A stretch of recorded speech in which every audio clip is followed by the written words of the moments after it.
Ada seorang dai di Pekanbaru yang mengatakan adanya bid'ah hasanah, dan ana adalah saudara, dan qadar Allah ada saudara saya yang sepaham dengan dai tadi. Bagaimana harusnya mensikapi, bagaimana seharusnya sikap kita kepada mereka. Dan ada saudara saya yang ikut sepemahaman dengan dai itu. Suruh minta kepada siapapun yang mengatakan ada bid'ah hasanah, minta dalilnya dan hadisnya mana di dalam hadis Nabi ada yang namanya bid'ah hasanah. Silakan minta, karena yang kita tahu dari hadis-hadis Nabi, yang kita belajar dari para ulama ahli hadis Nabi, para ulama pakar-pakar hadis Nabi, yang ada hanya perkataan Nabi, kullu bid'atin dhalalah, seluruh bid'ah adalah sesat. Itu yang kita tahu, itu yang kita belajar dari para ulama ahli hadis. Tidak ada dalam sebuah hadis ada bid'ah hasanah. Di dalam hadis ada sunnah hasanah, bukan bid'ah hasanah. Beda ya, beda antara sunnah hasanah dengan bid'ah hasanah. Ada sunnah sayyi'ah, ini pernah kita terangkan kalau tidak salah ketika ada yang berbicara tentang makna sunnah. Tapi bid'ah hasanah tidak ada di dalam hadis. Yang ada hadis Nabi sallallahu alaihi wasallam, wa iyyakum wa muhdatsatil umur fa inna kulla muhdatsatin bid'ah wa kulla bid'atin dhalalah. Nabi yang mengatakan kullu bid'atin dhalalah. Jadi kalau ada orang yang berfahamkan ada bid'ah yang hasanah, minta mereka mendatangkan hadisnya ada di mana. Karena kita menyatakan tidak ada disebabkan kita tidak bertemu hadisnya ada. Bahkan hadis yang kita temukan bertolak belakang dengan pemahaman itu, yaitu kullu bid'atin dhalalah, dan itu perkataan Rasul kita Muhammad sallallahu alaihi wasallam. Kita lepas dari pertanyaan, kita masuk kepada bahasan baru yang sekitar pertanyaan juga, tapi sudah selesai, pertanyaan sudah selesai, kita jawab. Ketika orang ditanya yang mana yang bid'ah hasanah itu, mereka pun mulai mengatakan tuh pesawat. Mana yang bid'ah hasanah itu? Mereka mengatakan tuh mikrofon yang kamu pakai, itu bid'ah hasanah. Itu bid'ah di zaman Rasul tidak ada, tapi baik, digunakan untuk pergi haji, pergi umroh, digunakan untuk azan, untuk suara imam, sehingga kita tidak perlu lagi orang-orang yang menyampaikan suara imam teriak di belakang. Sudah jelas untuk pengajian. Tuh internet, sehingga Anda bisa bicara sekarang, ribuan kaum muslimin di Indonesia bisa melihat. Kan baik itu, dan itu bid'ah di zaman Rasul tidak ada.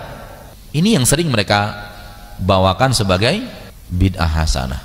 Kalau Anda tidak mau ada sesuatu yang baru selain zaman Rasul, jangan Anda haji naik pesawat, haji aja naik unta gitu. Kita katakan pesawat, mikrofon, internet, urusan dunia apa urusan agama? Urusan dunia apa urusan agama? Yakin dulu, dunia apa agama ini? Bicara agama atau bicara urusan dunia? Bicara urusan dunia. Rasul diutus untuk agama atau untuk dunia? Untuk agama. Berarti masalah pesawat, masalah mikrofon, masalah internet di luar bahasan Rasul. Dalam arti kata, Rasul tidak diutus untuk urusan dunia. Untuk urusan dunia, Rasul sudah katakan, antum a'lamu bi umuri dunyakum, kalian lebih tahu daripada saya urusan dunia kalian. Urusan dunia kita lebih maju dari Rasul, boleh. Urusan agama kita lebih maju dari Rasul, haram. Jadi pesawat, mikrofon, urusan dunia.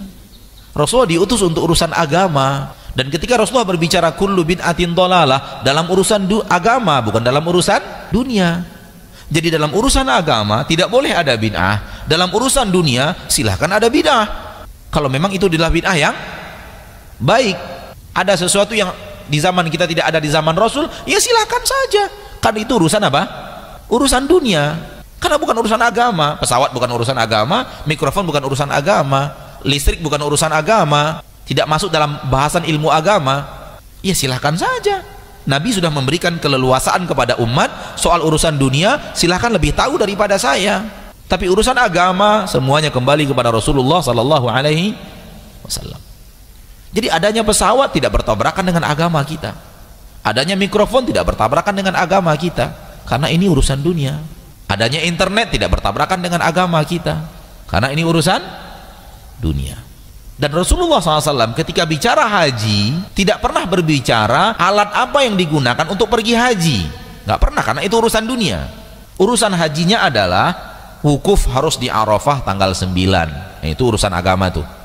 Wukuf harus di Arafah tanggal 9, itu urusan agama, itu yang diurus oleh Nabi SAW. Soal pakai apa kita ke Arafah, Rasul tidak pernah urus, karena itu urusan dunia. Sarana yang akan digunakan untuk pergi ke Arafah terserah, ada yang pakai kuda, ada yang pakai unta, ada yang jalan kaki. Sekarang kuda sudah digantikan dengan kendaraan, ada bus, ada kereta api. Untuk pergi ke sana pakai pesawat. Rasulullah tidak pernah berbicara tentang sarana apa dari perkara dunia yang kita gunakan untuk sampai ke Arafah. Kalau kita menggunakan unta, kita wukuf di Arafah tanggal 9, sah. Kalau kita menggunakan pesawat, kita wukuf di Arafah tanggal 9, sah. Kalau kita pakai unta, wukuf di Arafah tanggal 15, salah. Yang salah karena kita sudah salah dalam urusan agama. Baik.